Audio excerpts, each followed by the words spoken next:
सभी के हृदय में विराजमान भगवान राधा माधव गुरु महाराज के श्री चरणों में हमारा कोटि कोटि नमन। मेरे भाई बहनों, आज यहाँ ऐसे सिद्ध पावन नगरी में सिद्ध स्थान पर मुझे यहाँ कथा नमः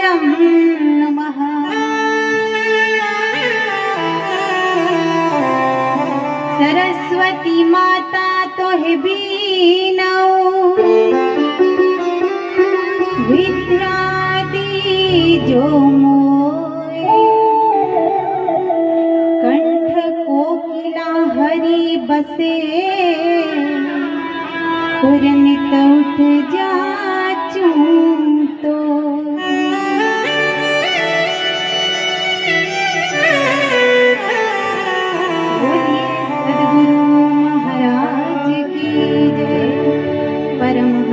बाबा की जय, अनंत कोटि संतों की जय। मेरे भाई बहनों, आज हमें गुरु महाराज की अनन्य कृपा से, भगवान की कृपा से यहाँ पर कथा करने का और श्रवण करने का अवसर प्राप्त हुआ है। और हमारे संत यही कहते हैं कि संसार में 3 चीजें बड़ी दुर्लभ है, और यह 3 चीजें कौन सी है जो इस संसार में सबसे अधिक दुर्लभ है, जो तभी मिल सकती है जब हमारे ऊपर भगवान की या गुरु की अनन्य कृपा हो। तो इन 3 चीजों में सबसे पहले है मानव शरीर, यह मानव देह है। सबसे पहले मानव देह मिलना भी भगवान की अनन्य कृपा है। कब होक करी करुणा कर देही, भगवान ने हम पर करुणा करी है। आज हम मनुष्य बने हैं, गुरु महाराज की यहाँ कथा श्रवण कर रहे हैं, तो क्या हम यहाँ ऐसे ही आ गए? हम भी 84,99,999 योनियों में भटक करके आए हैं। कभी कीड़े बने, कभी मकोड़े बने, कभी कूकर, कभी सूकर, कभी नक्र, कभी चक्र बने होंगे। ना जाने कितने कितनी योनियों को हम भोग करके आए हैं। कभी किसी नाली में हम पड़े होंगे तो भगवान को हम पर दया आ गई होगी कि हे मेरे जीव, अरे आज मैं तुझ पर दया करता हूँ और ऐसी कृपा करता हूँ कि इस गटर से तू निकल करके मेरे परम धाम पहुँच जाए। मैं तुझे ऐसी देह प्रदान करता हूँ। तो भगवान को उस जीव पर, उस कीड़े पर, उस मकोड़े पर दया आ गई। अकारण करुणा वरुणालय ने हम पर दया कर दी, कृपा कर दी और गटर से निकाल करके हमें मनुष्य का शरीर दे दिया है। 83,99,999 योनियों में भटक भटक कर आए और आज मनुष्य का शरीर मिल गया है। और हमारे सदगुरु महाराज ने अपनी वाणी में भी कहा है कि मनुष्य जन्म दुर्लभ है रे, असो आवनी दूजी बार। क्या कहा है गुरु महाराज ने? जो वेद की वाणी है, जो रामायण की वाणी है, जो भागवत का दृष्टांत है, वही व्याख्यान गुरु महाराज ने अपनी निमाड़ी शैली में, निमाड़ी भाषा में, इस परचरी पुराण में कह दिया कि हे मनुष्य, तू गीता कब पढ़ेगा? अरे तू भागवत को कब सुनेगा? अरे इतने ग्रंथों का तू कब श्रवण करेगा? इस निमाड़ी भाषा को सुन ले, श्रवण कर ले, हृदय में उतार ले और हे भैया, इस मानव देह को पहचान ले, क्योंकि यह बड़ी दुर्लभ है, ये ऐसे ही नहीं मिलती है। जब भगवान करुणा निधान करुणा करते हैं तब कहीं जाकर के मानव शरीर मिलता है। और मनुष्य जन्म दुर्लभ है रे, असो आवनी दूजी बार। यह दुर्लभ है, बड़ा दुर्लभ है, यह ऐसे ही नहीं मिल जाता है। एक समय एक शिष्य ने अपने गुरुदेव से प्रश्न किया था, हे गुरुदेव, लोग कहते हैं कि मानव शरीर बड़ा दुर्लभ है, 83,99,999 योनियों को मनुष्य को भोगना पड़ता है, तब कहीं जाकर के उसे मानव देह मिलती है। तो यह दुर्लभ कैसे है गुरुदेव?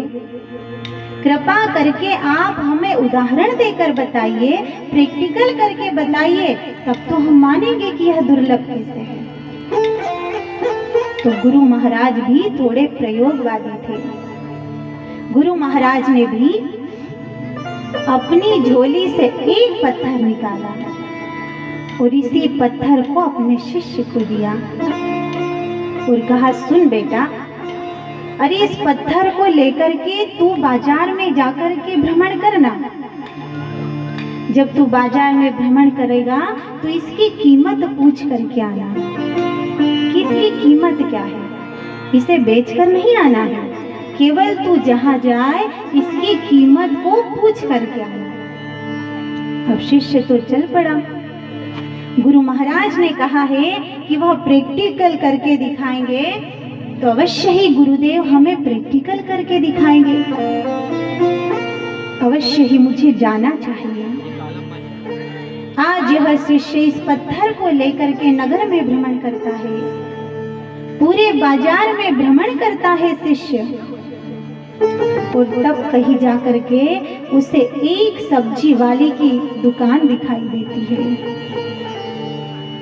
तो इसने सोचा कि क्यों ना सबसे पहले इस सब्जी वाली से ही पूछ लिया जाए कि इस पत्थर की कीमत क्या है, क्योंकि अगर पत्थर लेकर के किसी सुनार के पास जाऊंगा तो सुनार मुझ पर हंसेगा कि पत्थर लेकर के मेरे पास परख करवाने आया है। तो सबसे पहले सब्जी वाली के पास जाता है और शिष्य कहता है कि सुनो बहन, अरे मैं एक पत्थर लेकर आया हूँ, इस पत्थर को तुम ले लो और यह बताओ कि इसकी कीमत क्या है। मैं बेचना नहीं चाहता, केवल इसकी कीमत जानना चाहता हूँ। सब्जी वाले ने इस पत्थर को लिया, उसे घिस करके देखा, पर कोई परख नहीं कर पाई। सब्जी वाली कहती है, भैया, अरे इस पत्थर को मैं क्या करूँगी, पर फिर भी अगर तू नहीं माने तो ले, आधा किलो सब्जी ले जा और पत्थर मुझे दे जा, तोलने के काम ही आ जाएगा, और किसी काम में तो यह पत्थर नहीं आ सकता। आज इस सब्जी वाली ने इस पत्थर की कीमत लगाई है आधा किलो सब्जी। शिष्य मन में विचार करता है, अवश्य ही गुरुजी की कोई लीला होगी, कोई कृपा छुपी होगी, अवश्य ही पत्थर को लेकर आगे बढ़ना चाहिए। शिष्य पत्थर को लेकर के आगे गया, एक मिठाई वाले की दुकान पर पहुंचा और कहता है, भैया, अरे मैं तुम्हारे पास एक पत्थर लेकर के आया हूँ, इस पत्थर की कीमत क्या होगी भैया? तुम्हारी नजर में इस पत्थर की जो कीमत है वह मुझे अवश्य बताओ। मिठाई वाले ने भी इसे बड़े भाव से देखा, पर अंदाज नहीं लगा पाया कि भला यह पत्थर है क्या। और आज यहाँ पर इस पत्थर को लेकर के कहता है, भैया, इस पत्थर की कोई कीमत नहीं है, अगर तू मुझे देना ही चाहता है तो एक मिठाई का टुकड़ा ले जा और ये पत्थर मुझे दे जा। शिष्य ने कहा, रे यह क्या हुआ? इस पत्थर की कीमत केवल इतनी है कि एक मिठाई का टुकड़ा मुझे मिले। यही पर शिष्य आगे गया, थक हार कर परेशान हो गया, पसीना निकलने लगा, थक गया, पूरे बाजार में घूमा, जहां जहां जाकर के पूछा वहां पर उसे सफलता नहीं मिली। आज इसने सोचा कि पूरे बाजार का भ्रमण तो मैंने कर लिया है, पर जाते जाते सुनार की दुकान पर भी एक बार पूछ ही लेता हूँ, क्या होगा? ज्यादा से ज्यादा सुनार मुझे भगा देगा, इससे बढ़कर तो कुछ नहीं होगा। तो आज यही सुनार की दुकान पर पहुंचा और जा करके कहता है, भैया अरे मुझे आप इस पत्थर की कोई कीमत बताइए, अगर मैं इसे आपको बेचना चाहूं तो भला आप इसे कितने में रखेंगे। सुनार ने पत्थर को हाथ में लिया, औजारों से घिस करके देखा और जैसे ही घिसा तो आज यहाँ पर सुनार के मस्तिष्क पर से पसीना निकलने लगा, पसीना पोंछने लगा। तो आज यहाँ पर शिष्य ने पूछा, भैया अरे आप यहाँ पसीना क्यों पोंछ रहे हैं, कि इस पत्थर की कीमत आप भी नहीं बता सकते। ठीक है कोई बात नहीं, मैं लौट जाऊंगा। पर यहाँ पर यह सुनार कहने लगा, भैया अरे इस पत्थर की कीमत मैं तुम्हें नहीं बता सकता, क्योंकि इसकी कीमत होती तो बताता। अरे यह तो बहुमूल्य है भैया, यह तो बड़ा बहुमूल्य है। इसकी कीमत देने के लिए मेरी दुकान बिक जाए, मेरा मकान बिक जाए, मैं स्वयं भी बिक जाऊं, पर इसकी कीमत नहीं दे सकता भैया। इस पत्थर को जहां से लाया तो वही जाकर के दे। शिष्य जान गया, भैया अवश्य ही यह पत्थर कोई बहुत ही बहुमूल्य होगा। गुरु महाराज की लीला छुपी थी, गुरु महाराज कोई अकारण कार्य देते हैं भला। गुरुदेव की शरण में गया आज यह शिष्य, थक हार कर चूर हो गया, शरण में गिरा है गुरु महाराज। मैं भटकता रहा पर किसी ने मुझे इसकी कीमत नहीं बताई। सारा दृष्टांत, सारा वृत्तांत आज इस शिष्य ने अपने गुरुदेव को कहा। गुरुदेव कहते हैं, भैया अब तो तुम्हें थोड़ा थोड़ा समझ में आ ही गया होगा।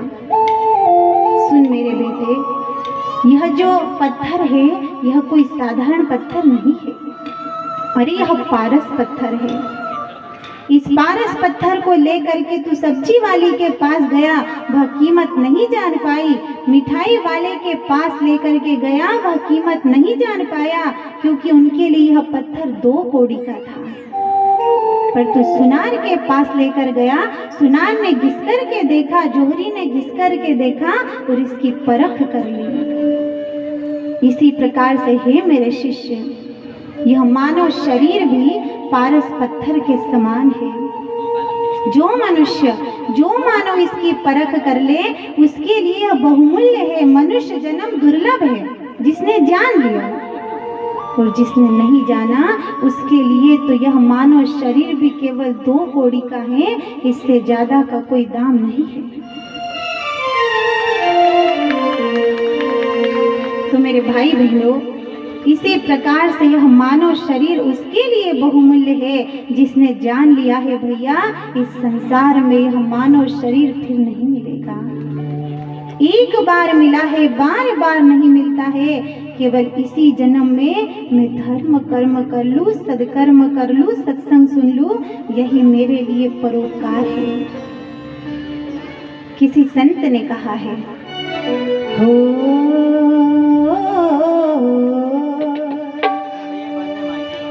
काम थारा कोई नहीं आवागा,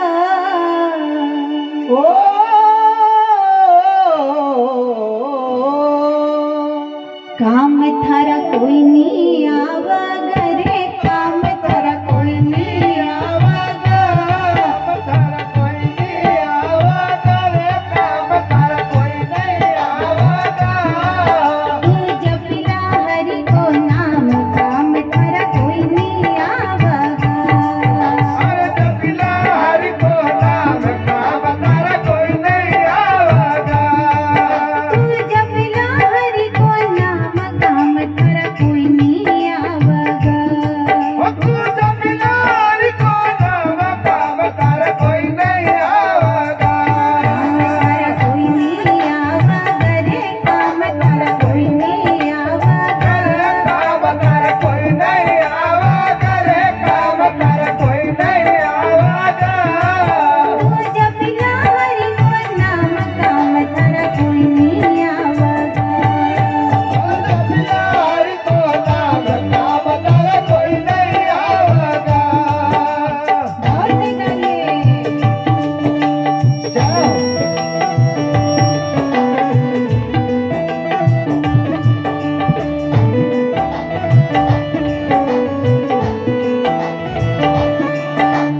स्वार्थ को संसार,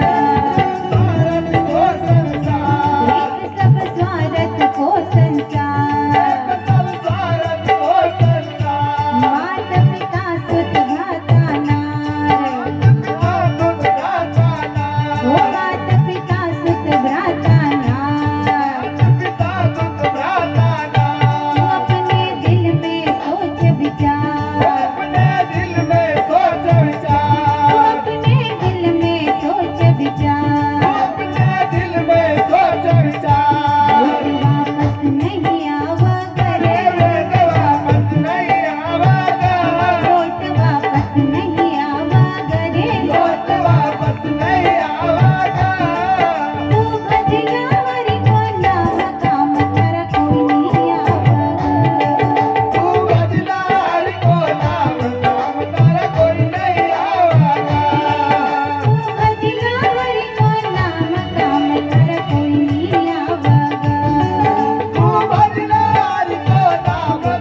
कर कोई नहीं आवागा, भाव से गाइए ताली बजाते हुए।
देख सब सपना को जंजाल, देख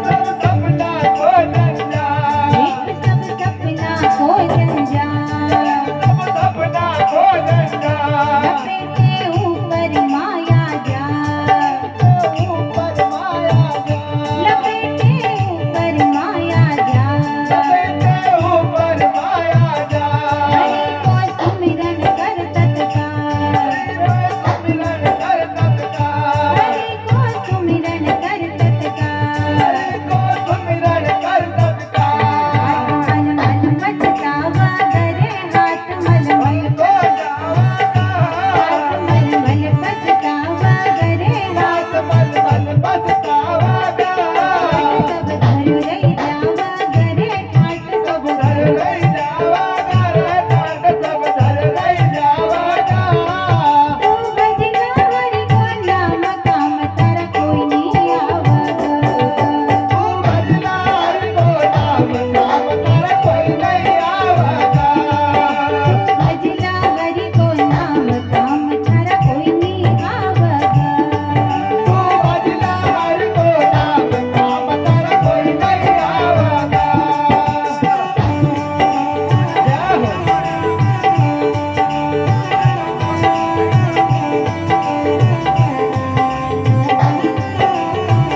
थारा कोई नहीं आवग।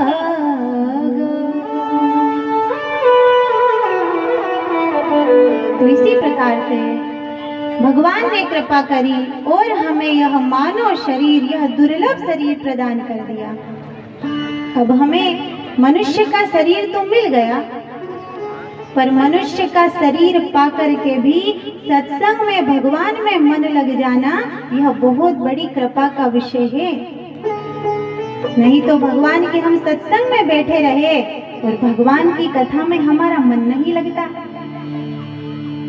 यह भगवान की अगर विशेष कृपा होगी तो ही भगवान के कथा प्रसंगों में हमें रुचि होती है। और मेरे भाई बहनों, इस संसार में सत्संग से बड़ा कोई सुख नहीं होता है। बाबा तुलसीदास जी महाराज तो अपनी रामायण की चौपाई में क्या कहते हैं? सत्संगत सम सुख जग नाही। सत्संग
पहला है मनुष्य का शरीर, दूसरा है मनुष्य को सत्संग मिल जाना, यह भी भगवान की बहुत बड़ी कृपा है। और तीसरा है गुरु की कृपा, पका हुआ गुरु मिल जाना, यह भी हमें जन्म जन्मांतर